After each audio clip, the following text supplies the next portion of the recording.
Sir আসসালামু আলাইকুম। আসসালাম। আরে হৃদয়, কেমন আছো? স্যার ভালো আছি। বসো বসো।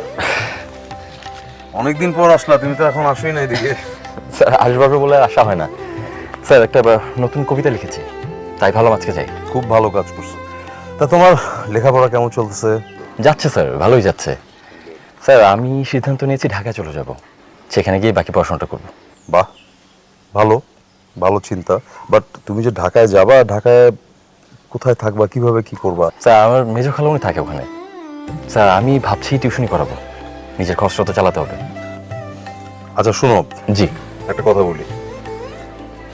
তুমি যেহেতু ডিসিশন নিয়েই ফেলছো ঢাকা যাচ্ছ, জি ঢাকায় কিন্তু আমার বেশ কিছু ক্লোজ বন্ধু বান্ধব আছে। জি। তো তোমার যে কোনো রকমের প্রয়োজন বা যদি কখনো কোনো হেল্প দরকার হয়, আমার সাথে একটু যোগাযোগ করবা, আমি ওদের সাথে তোমার যোগাযোগ করাই দিব। ঠিক আছে? আচ্ছা, এই রেখা, রেখা, ওই যে হৃদয় আসছে, এক গ্লাস লেবু শরবত দে।